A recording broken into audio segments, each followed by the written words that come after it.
Hi, I'm Michael Moynihan for Reason TV, and today we are at the United States Holocaust Memorial Museum with Steve Luckert, the curator of State of Deception, the Power of Nazi Propaganda. We wanted to examine the role of Nazi propaganda, how they used it to facilitate persecution, mass murder, and war. When you think about how quick that Nazi rise to power was, that for most of the period of the Weimar Republic, the Nazi Party was largely a joke. Ich habe mir ein Ziel gestellt, nämlich die 30 Parteien aus Deutschland hinauszufegen. 1928, the Nazi Party only had 12 seats in the German parliament out of almost 600. But 1930 gets 107 seats. Then 1932, it more than doubles that. They learned how to simplify a message, how to play upon voters' emotions, how to reduce very complicated issues to slogans. This is a Braille copy of Mein Kampf. A Braille copy of Mein Kampf, contemporaneously. Were people reading this?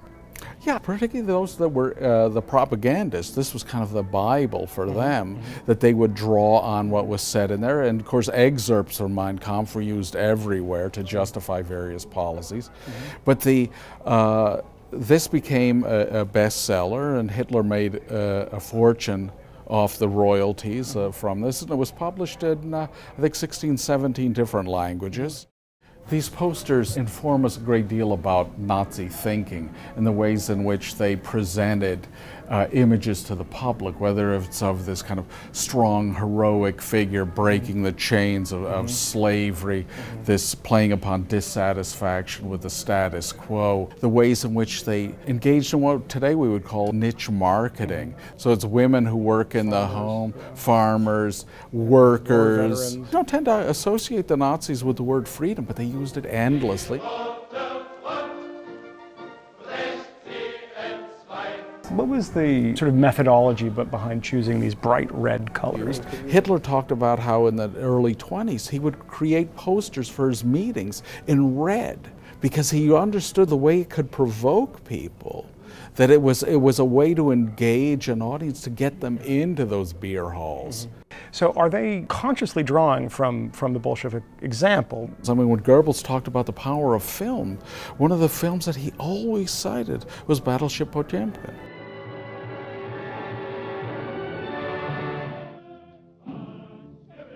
What's happening now after 1933, 1934? The Nazis saw the importance of controlling the media, this Ministry of Public Enlightenment and Propaganda. It was created as a cabinet-level post for Josef Goebbels, who also was in charge of the Nazi Party's propaganda apparatus. So in the state, this means newsreels, films, books, radio, libraries. Here we have the big political show of National Socialists. The two attacks on Jews as both being capitalists and communists and Bolsheviks. Confused and silly, but apparently effective.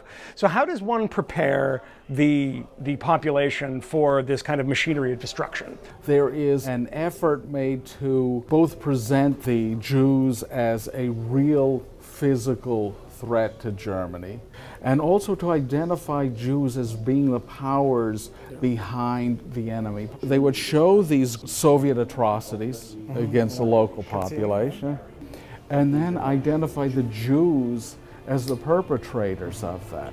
In this particular poster, dealing with the discovery of a Soviet crime in Vinica, to identify the Jewish Bolshevik as the perpetrator of that crime.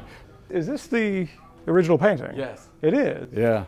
Now the title comes from the New Testament book of John, but instead of having Jesus as a messianic figure, we have Adolf Hitler. And you can see in the painting the way the light emanates off Adolf Hitler's face over the audience. The audience is portrayed as a kind of a microcosm of German society, but it also emphasizes the importance that Hitler and the Nazis placed on the spoken word. That Adolf Hitler believed that the spoken word, far more than the written word, was responsible for all the great events in history. It allowed you direct contact with your audience. That is, you could play upon their hopes, fears, and frustrations. You could get immediate feedback about what worked and what didn't work. And all that became important as you tailored your message. How do you see this as relevant to today? I mean, what does this tell us about today's political propaganda, if anything? An exhibition like this raises questions about how we address propaganda. Is it through restricting speech, or is it more of the American marketplace of ideas that is the best way to address what one might consider offensive speech? And also, how to evaluate all the information that we're bombarded with today, and how to make educated, informed decisions.